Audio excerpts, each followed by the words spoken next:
आ गया, नरेंद्र मोदी आ गया, सब बीजेपी जो है आने वाले सब आ गए।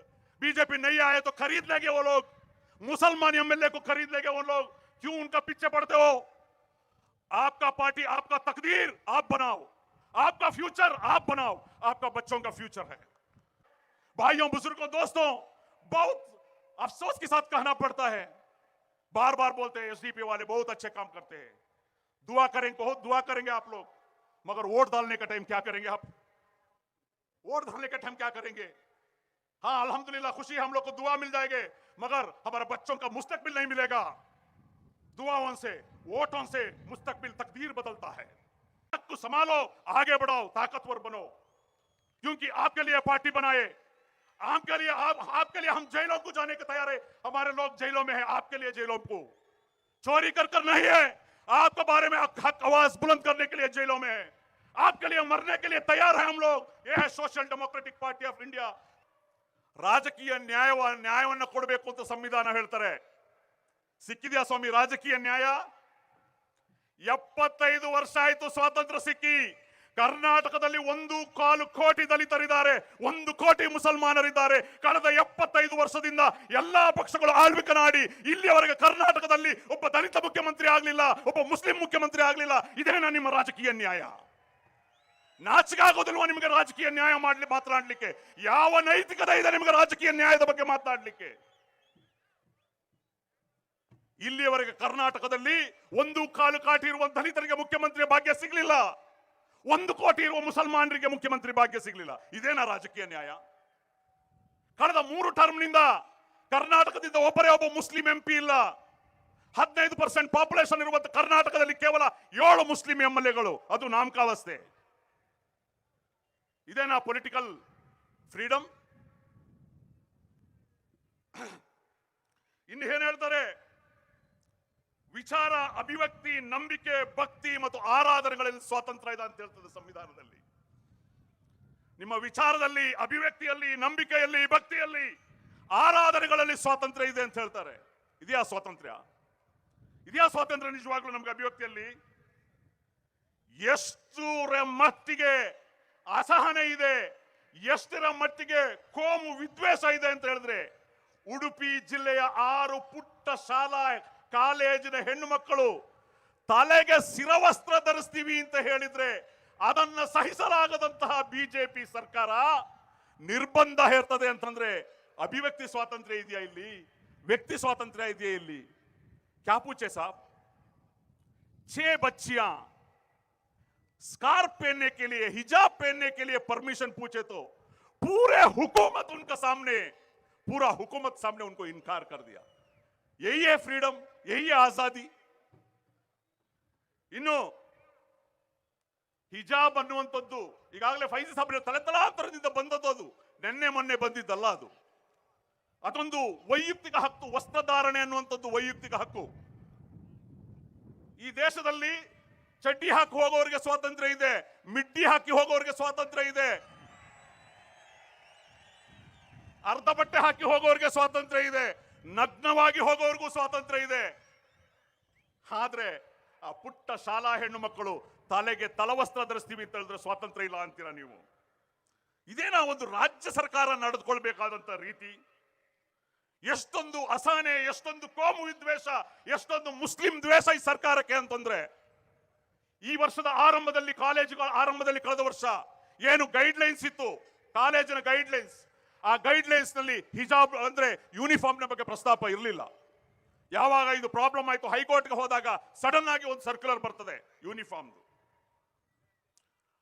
ಇವತ್ತು ಹಿಜಾಬ್ನ ಅವಕಾಶದ ಬಗ್ಗೆ ಚರ್ಚೆ ಆಗ್ಬೇಕಾದ್ರೆ ಇವರು ಹೇಳೋದು ಅದು ಯೂನಿಫಾರ್ಮ್ಗೆ ವಿರುದ್ಧ, ಅದು ಒಂದು ಸಮವಸ್ತ್ರಕ್ಕೆ ವಿರುದ್ಧ ಅಂತ ಹೇಳ್ತಾರೆ. ಸರ್ಕಾರದ ವಾದ ಅದು.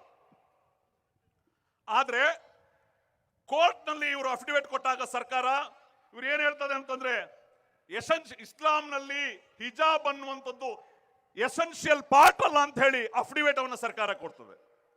ಒಂದು ಕಡೆ ನೀವೇನ್ ಹೇಳ್ತೀರಿ ಯೂನಿಫಾರ್ಮ್ ಅಂತ, ಇನ್ನೊಂದು ಕಡೆ ಎಸೆನ್ಷಿಯಲ್ ಪಾರ್ಟ್ ಅಲ್ಲ ಅಂತ ಹೇಳಿ ಅಫಿಡವಿಟ್ ಕೊಡ್ತಾರೆ. ಇದು ಈ ಸರ್ಕಾರ.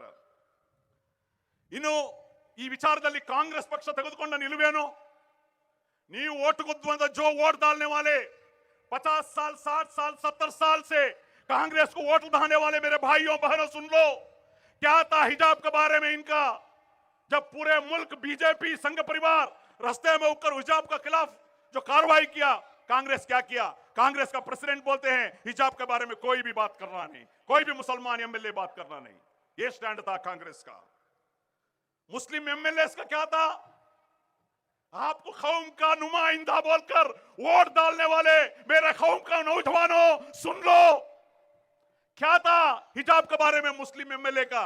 जब बच्चियां जाके रो रो कर पूछे हमारे एमएलए के पास, तो एमएलए बोलते हैं ये सब नहीं चलेगा, आप हिजाब डालना है पाकिस्तान जाओ, दुबई जाओ, उधर जाओ।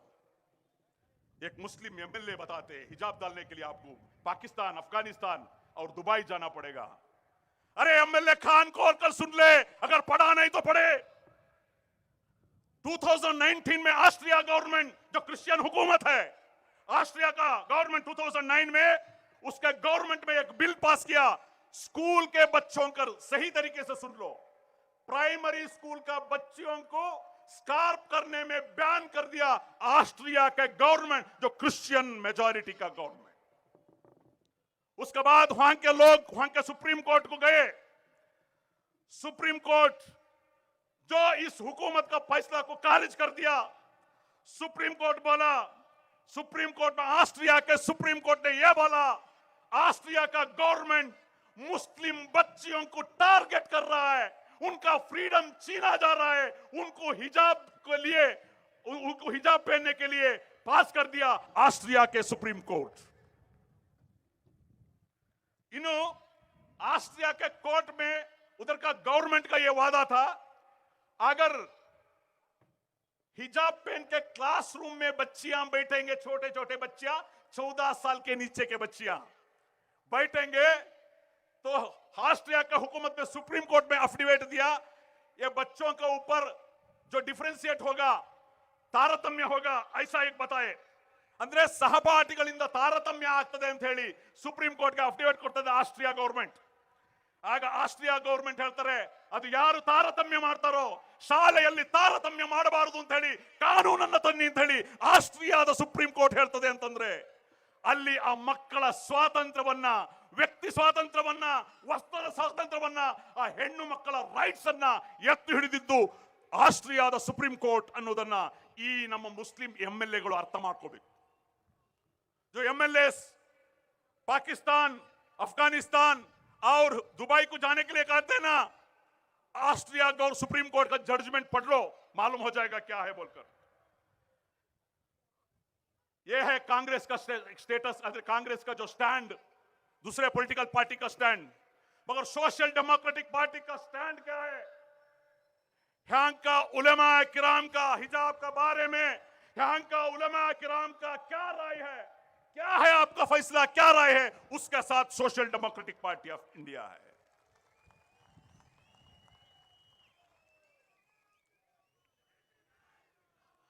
ಇನ್ನು ಹೇಳ್ತದೆ ಸಂವಿಧಾನ, ಸ್ಥಾನಮಾನ ಮತ್ತು ಅವಕಾಶಗಳ ಸಮಾನತೆ ಎಲ್ಲಿದೆ? 75 ವರ್ಷದಲ್ಲಿ ಸ್ಥಾನಮಾನದ ಅವಕಾಶತೆ ಎಲ್ಲಿದೆ?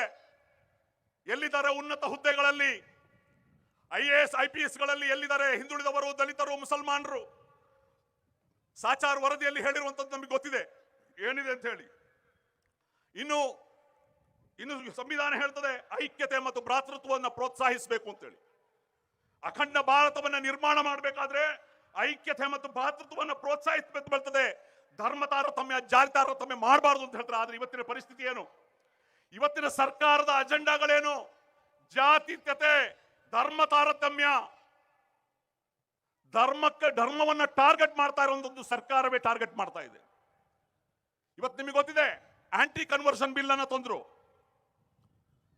ಮತಾಂತರ ನಿಷೇಧ ಕಾನೂನು, ಆಂಟಿ ಕನ್ವರ್ಷನ್ ಬಿಲ್ ಅನ್ನ ತಂದ್ರು. ಆಂಟಿ ಕನ್ವರ್ಷನ್ ಬಿಲ್ ಅಲ್ಲಿ ಏನ್ ಹೇಳ್ತದೆ? ಈ ಆಂಟಿ ಕನ್ವರ್ಷನ್ ಬಿಲ್ ತರಬೇಕಾದ್ರೆ ಸರ್ಕಾರ ಹೇಳಿದ್ದು ಬಲವಂತದ ಮತಾಂತರ ಆಗ್ತಾ ಇದೆ. ನಾನು ಪ್ರಶ್ನೆ ಮಾಡ್ತೇನೆ ರಾಜ್ಯ ಸರ್ಕಾರಕ್ಕೆ ಮತ್ತು ವಿರೋಧ ಪಕ್ಷಗಳಿಗೆ, ಬಲವಂತರ ಮತಾಂತರ ಆಗಿದ್ರೆ ಕರ್ನಾಟಕ ರಾಜ್ಯದಲ್ಲಿ ಬಲವಂತ ಮತಾಂತರದ ಎಷ್ಟು ಎಫ್ಐಆರ್ ಆಗಿದೆ ಅಂತ ಹೇಳಿ ವಿಧಾನಸಭೆಯಲ್ಲಿ ಪ್ರಶ್ನೆ ಮಾಡಬೇಕಾಗಿತ್ತು ನಮ್ಮ ಎಂಎಲ್ಎಗಳು. ಬಲವಂತದ ಮತಾಂತರದ ಎಷ್ಟು ಎಫ್ಐಆರ್ ಕರ್ನಾಟಕ ರಾಜ್ಯದಲ್ಲಿ ಆಗಿದೆ? ಯಾರು ದೂರು ಕಟ್ಟಿದ್ದಾರೆ ಬಲವಂತದ ಮತಾಂತರದ್ದು. ಆದ್ರೆ ವಿರೋಧ ಪಕ್ಷಗಳು ಕೂಡ ನಿಷ್ಕ್ರಿಯಗೊಂಡಿವೆ. ಇನ್ನು ಬಲವಂತರ ಮತಾಂತರದ ಬಗ್ಗೆ ಆ ಕಾನೂನು ಏನ್ ಹೇಳ್ತದೆ ಅಂತ ಹೇಳಿ, ಬಲವಂತರ ಮತಾಂತರ ಆದ್ರೆ ಆಗುತ್ತೆ ಅಂತ ಹೇಳಿ ಯಾರು ಬೇಕಾದ್ರೂ ಕಂಪ್ಲೇಂಟ್ ಕೊಡಬಹುದು, ಅವರ ಫ್ರೆಂಡ್ ಕೊಡಬಹುದು, ಕೊಲೀಗ್ ಕೊಡಬಹುದು, ಯಾರು ಬೇಕಾದ್ರೂ ಕೊಡಬಹುದು. ಇದು ಎಂತಹ ದುರವಸ್ಥೆ ನೋಡಿ. ಯಾರು ಬಲವಂತದ ಮತಾಂತರ ಆಗಿದೆ ಅಂತ ಯಾರು ವಿಕ್ಟಿಮ್ ಇದಾರೋ ಅವರು ಕಂಪ್ಲೇಂಟ್ ಕೊಡಬೇಕೇ ಹೊರತು ಯಾರಾದ್ರೂ ಕಂಪ್ಲೇಂಟ್ ಕೊಟ್ಟರೆ ತಗೋಬೇಕು ಅನ್ನೋದು ಎಂತಹ ಕಾನೂನು ಇದು. ಇದನ್ನ ವಿರೋಧ ಪಕ್ಷಗಳು ಪ್ರಶ್ನೆ ಮಾಡ್ತಾ ಇಲ್ಲ ಅನ್ನೋದು ಈ ದೇಶದ ದುರಂತ. ಇನ್ನು ಅಚ್ಚೇ ದಿನ ಲಾಯೆಂಗೆ ಸಬ್ಕಾ ಸಾಥ್ ಸಬ್ಕಾ ವಿಶ್ವಾಸ್ ವಿಕಾಸ್ ಅಂತ ಹೇಳಿದಂತ ಬಿಜೆಪಿ ಈ ನಾಡಿನಲ್ಲಿ ಬಂದಂತ ಮಾಡಿದ್ದಾದ್ರೂ ಏನು, ಮುಸ್ಲಿಂ ವಿರೋಧಿ, ದಲಿತ ವಿರೋಧಿ, ಕ್ರಿಸ್ತ ವಿರೋಧಿ, ಬಡವರ ವಿರೋಧಿ ಪಾಲಿಸಿಗಳನ್ನು ತಂದಿದೆಯೇ ಹೊರತು ಜನರಿಗಾಗಿ ಏನನ್ನು ಕೂಡ ಮಾಡಿಲ್ಲ ಅನ್ನುವಂಥದ್ದು ಈ 8 ವರ್ಷದಲ್ಲಿ ನಮಗೆ ಸಾಬೀತಾಗಿದೆ. ಪ್ರತಿ ವರ್ಷ 2 ಕೋಟಿ ಉದ್ಯೋಗ ಕೊಡ್ತೀವಿ ಅಂತ ಹೇಳಿದ್ರು. 8 ವರ್ಷಕ್ಕೆ 16 ಕೋಟಿ ಉದ್ಯೋಗ ಬೇಕಾಗಿತ್ತು. ಎಷ್ಟು ಉದ್ಯೋಗ ಸಿಕ್ಕಿದೆ ನಮ್ಮ ಜನರಿಗೆ? ಇದಕ್ಕಾಗಿ social democratic party of India ಜನಾಧಿಕಾರದ ಬಗ್ಗೆ ಒತ್ತಿ ಹೇಳುವುದು, ಜನಾಧಿಕಾರದ ಸಮಾವೇಶದ ಉದ್ದೇಶ ಈ ದೇಶದಲ್ಲಿರುವಂತಹ ರಾಜಕೀಯ ಪಕ್ಷಗಳು, ನಾವು ನಂಬಿಕೊಂಡಂತಹ ರಾಜಕೀಯ ಪಕ್ಷಗಳು ಜನರ ವಿಚಾರದಲ್ಲಿ, ಜನರ ಬಗ್ಗೆ, ಬಡವರ ಬಗ್ಗೆ, ಅಲ್ಪಸಂಖ್ಯಾತರ ಬಗ್ಗೆ ಕಾಳಜಿ ವಹಿಸೋದಿಲ್ಲ. ಅವರು ಅವರದೇ ಆದಂತಹ ರಾಜಕೀಯ ಮಾಡ್ತಾರೆ. ಜನರಿಗೆ ಅಧಿಕಾರ ಸಿಗಬೇಕು, ಜನರು ಬಲಶಾಲಿಗಳಾಗಬೇಕು, ಜನರು ಗಟ್ಟಿಯಾಗಬೇಕು, ಜನರು ಪ್ರಶ್ನೆ ಮಾಡಬೇಕು, ಜನರು ಈ ಅನ್ಯಾಯದ ವಿರುದ್ಧ ಎದ್ದೇಳಬೇಕು. ಅದಕ್ಕಾಗಿ ನೀವು SDP ಯೊಂದಿಗೆ ಕೈ ಜೋಡಿಸಬೇಕು. ಅದಕ್ಕಾಗಿ ಆಗಿರ್ತದೆ ಜನಾಧಿಕಾರ ಸಮಾವೇಶ.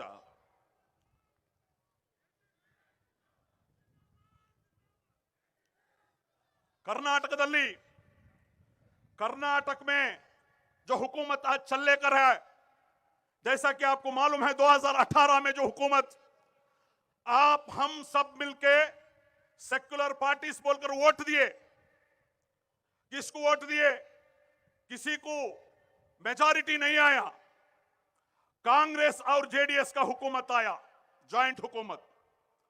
उसके बाद क्या हुआ? 1 साल कुमारस्वामी मुख्यमंत्री बने, उसके बाद क्या हुआ? 14 कांग्रेस का MLA, 3 JDS का MLA, आपका सेक्युलर वोट लेने वाले सेक्युलर लीडर्स इंक्लूडिंग रोशन बेग बीजेपी को चला गए, उसलिए आज बीजेपी का हुकूमत है। मुअज़्ज़िज़ उलमा किराम, मैं आपको रिक्वेस्ट करता हूं, इलेक्शन के टाइम में उलमा किराम, आप लोग हम लोग को बुलाते हैं, इंटरव्यू लेते हैं, आप क्या करते हैं या नहीं करते हैं? अब वोट बट गया तो बीजेपी आ जाएगा। अब बीजेपी को कौन लाया? बीजेपी को कौन लाया? हमारा उलमा किराम पूछना चाहिए, बीजेपी का हुकूमत कौन लाया? कांग्रेस ने लाया, JDS ने लाया, SDP ने नहीं लाया।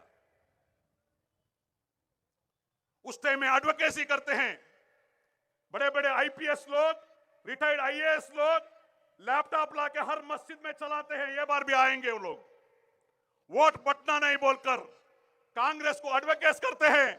मैं पूछना पाता हूं, ये IPS IAS वाले, अरे आपका औकात क्या? आप जब वर्दी में आपका चैम्बर में बैठे थे, सलाम अस्सलाम वालेकुम बोले तो वालेकुम सलाम बोलने आप हिचकिचाते थे।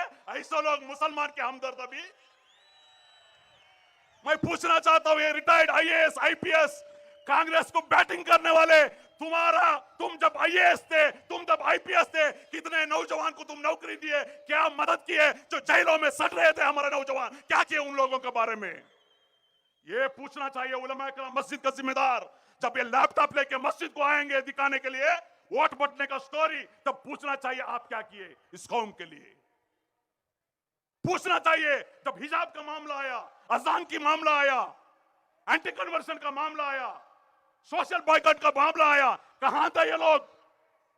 ये लीडर्स, ये महाज वाले, ये IPS वाले, ये IAS वाले, ये कांग्रेस को JDS को बैटिंग करने वाले, हमारे नौजवान जेलों के जाने का टाइम, हमारे नौजवान मारो खाने का टाइम, जब कहां थे ये लोग? पूछना है उलमा किराम। बीजेपी अराजकते, 40% ಕಮಿಷನ್ ಇತಿಹಾಸದಲ್ಲಿ, ಇಡೀ ಭಾರತದ ಇತಿಹಾಸದಲ್ಲಿ ಪ್ರಥಮ ಬಾರಿಗೆ ಕಾಂಟ್ರಾಕ್ಟರ್ ಅಸೋಸಿಯೇಷನ್ ಪ್ರಧಾನಮಂತ್ರಿ ನರೇಂದ್ರ ಮೋದಿಗೆ ಪತ್ರ ಬರೀತದೆ. ಕರ್ನಾಟಕ ರಾಜ್ಯದ ಬಿಜೆಪಿ ಎಂಎಲ್ಎಗಳು ಎಂಪಿಗಳು 40% ಕಮಿಷನ್ ತಗೊಳ್ತಾರೆ. कितना 40%. जो आपका सड़कें होता है ना, 1 लाख का सड़क को 1 लाख सैंक्शन हुआ तो 40,000 किसे देना? एमएलए को एमपी को देना. उन्होंने प्रॉपर्टियां यहां नहीं बनाते, याद रख लेना. तुम्हें हैदराबाद में, गुजरात में, दुबई में बिजनेस बनाते. जो आपका कौम का नुमाइंदा बोलकर वोट डालने वाले आपका एमएलए आपका नहीं रहेंगे, याद रख लो. उनका प्रॉपर्टी बचाना है, उनका एमएलए सीट बचाना है, उनका बाद उनका बेटे को, बेटियां को, भाइयों को एमएलए बनाना है. यह है उनका एजेंडा, आवाम की एजेंडा नहीं है. मगर social democratic party of India का एजेंडा आप है. आपके लिए हम पार्टी बनाए. कान खोलकर सुन लो नौजवानों और मेरा मां बहनों, ये पार्टी आपके लिए बनाया है. आप 70 पे 5 साल का मुसलमानों का, दलितों का, आदिवासियों का दर्द हम देखे हैं, नाइंसाफी हम देखे हैं. हमारे लाखों नौजवान बेकसूर जेलों में है, रो रहे हैं. वो मां बहनों का जो खून बसा रहे वो हम देख रहे हैं. वो दर्द का नाम है social democratic party of India.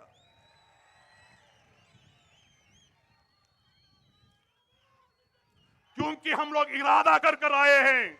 70 पे 5 साल जो हम लोग को गुलामी में रखे थे, उस गुलामी को हम नहीं सहेंगे. अपना तकदीर हम बनाएंगे इंशाअल्लाह. हमारे तकदीर बनाने के लिए किसी पार्टी के पीछे हम नहीं जाएंगे. खुद हमारा तकदीर इंशाअल्लाह अल्लाह के फजलों से हम लिखेंगे, इतिहास हम लिखेंगे इंशाअल्लाह. भाइयों बुजुर्गों, वक्त हो गया, ज्यादा वक्त मैं नहीं लेता. ये पार्टी आपका है, यह पार्टी आपके लिए है. यह पार्टी हमारे आने वाले नस्लों की है. यह पार्टी आने वाले नस्ल का उम्मीद है. यह पार्टी आपका बच्चों का फ्यूचर है, समझ लो. अब्दुल मजीद को एमएलए बनना, एमके फैजी को एमपी बनना, यह मकसद नहीं है. क्यों आप लोग नहीं समझते? अपने एक ताकत को आगे बढ़ने को क्यों पीछे हटते हैं आप जब इलेक्शन आते हैं?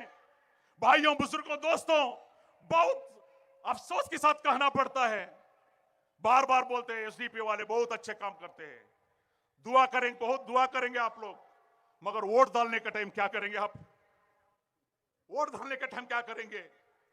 हाँ अल्हम्दुलिल्लाह खुशी हम लोग को दुआ मिल जाएंगे, मगर हमारे बच्चों का मुस्तकबिल नहीं मिलेगा. दुआओं से, वोटों से मुस्तकबिल तकदीर बदलता है. वोटों को सही इस्तेमाल करो. न देखो कौन आया, कौन हारा, कौन जीता, सब आ गया. नरेंद्र मोदी आ गया, सब बीजेपी जो है आने वाले सब आ गए. बीजेपी नहीं आए तो खरीद लेंगे वो लोग. मुसलमान एमएलए को खरीद लेंगे वो लोग. क्यों उनका पीछे पड़ते हो? आपका पार्टी, आपका तकदीर आप बनाओ, आपका फ्यूचर आप बनाओ. आपका बच्चों का फ्यूचर है. मैंने और एक बार बताता हूं, ये आपके पार्टी है, संभालो इसको.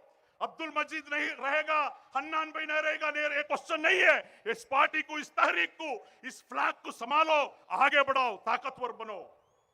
क्योंकि आपके लिए पार्टी बनाए, आपके लिए हम जेलों को जाने के तैयार है. हमारे लोग जेलों में है, आपके लिए जेलों को चोरी कर नहीं है. आपके बारे में हक आवाज बुलंद करने के लिए जेलों में है. आपके लिए मरने के लिए तैयार है हम लोग. यह है social democratic party of India. क्यों हम लोग को नहीं पहचानते आप लोग? भाइयों बुजुर्गों दोस्तों, शायद वक्त हो गया है. मैं एक बात कहना चाहता हूं, बहुत सारे लोगों को बहुत अफसोस है. मैसूर का अभी हाल ही में 10 दिन पहले हमारे फारूकिया गर्ल्स हाई स्कूल बंद हुआ. एक एडेड स्कूल था, गवर्नमेंट में उसको बंद किया. एक एडेड स्कूल 30-40 साल चलने कर था, हुकूमत ने बंद किया. इसमें जो ट्रस्ट वाले थे उनका भी लापरवाही था, क्योंकि 1992 में लीज एग्रीमेंट हुआ था. जब 99 में इनको लीज एग्रीमेंट का वायलेशन करे, जब इनको नोटिस आया था 2 साल टाइम, वो 2 साल में उन्होंने दूसरा बिल्डिंग बनाना था, नहीं बनाए. उसके बाद 1992 to 2002 20 इयर्स, 20 साल हुकूमत में कुछ नहीं किया. ये ट्रस्ट वाले दूसरा एक बिल्डिंग बना के शिफ्ट करना था, वो नहीं किए. परसों लाख लगाए। लाख लगाने के बाद 5 दिन हमारे बच्चियां 150 बच्चियां बारिश में बिगलो कर एहतिजाज करे। आपके कौम के नुमाइंदा बोलने वाला कहां था? एक तो दर्द होना चाहिए ना एक नुमाइंदा को। हमारे बच्चियां, क्या कसूर था वो बच्चियों का? मैनेजमेंट का, हुकूमत का प्रॉब्लम है तो ये बच्चियां का कसूर क्या है? इनको क्या मालूम है? कोर्ट क्या मालूम है इनको? कुछ भी इनको मालूम नहीं है। तो इसलिए वो लोग उनके बारे में उसके बाद हमारे एमएलए साहब प्रेस कॉन्फ्रेंस करते हैं कि हो गया, बंद हो गया स्कूल, अभी आप निजामिया को जमो, दूसरा स्कूल को जमो, दूसरा प्राइवेट स्कूल को जमा। अरे आप कौन होते हैं एमएलए को ये बताने के लिए? 1 महीने पहले बीईओ यही ऑफर दिया था, कोई भी गवर्नमेंट स्कूल को जमाने के लिए मैं तैयार हूं, बीईओ बोला था। वही बात बोलने के लिए आप एमएलए क्यों है? आप बोलते हैं कि मुझे मालूम था, इसका रिकॉग्निशन खत्म हो गया। क्यों आप ऐसे एमएलए बन के हमारा स्कूल को, इदारे को बचाना था ना। 1000 डिफरेंसेस रहेंगे आपको और उस ट्रस्ट को। मरहूम अजीज सेठ साहब बनाए थे वो ट्रस्ट को, फरूकिया आर्मी ट्रस्ट को। ये आपका इदारा बचाना था ना। आप ये लीज कैंसिल हुआ है, आपको मालूम था? आप मिनिस्टर थे, एजुकेशन मिनिस्टर। अगर आप एक सिग्नेचर डालते तो अलग रिलीज और अग्रीमेंट कर सकते थे। आप बोलते हो गवर्नमेंट डैमेज है। अरे आप मिनिस्टर थे, एजुकेशन का मिनिस्टर, तब डैमेज नहीं आया, तब नया बिल्डिंग नहीं बन सकते थे आपको। आज बोलते हैं बिल्डिंग वीक है, निजामिया स्कूल को जमो। वो अबे और कौन, आप कौन होते हैं दूसरे स्कूल को जमाने वाले? वो बच्चों का, पेरेंट्स का फ्रीडम है, वो कहीं भी जमाएंगे। तो इंशाल्लाह हम गवर्नमेंट के ये डिमांड करते हैं। इंशाल्लाह कल से आपको एहतिजाज शुरू होगा हमारा। इस स्कूल को बचाने के लिए इंशाल्लाह हम एहतिजाज शुरू करेंगे इंशाल्लाह। और हमारा जो हक का लड़ाई, इंसाफ का लड़ाई जो जारी रहेगा, मैं उम्मीद करता हूं आप लोग सोच और समझ के साथ इस तहरीक को साथ देंगे, अपना बनाएंगे। इतना ही कहते हुए मैं बात को खत्म करता हूं। जय हिंद, जय एसडीपीआई, जय भीम।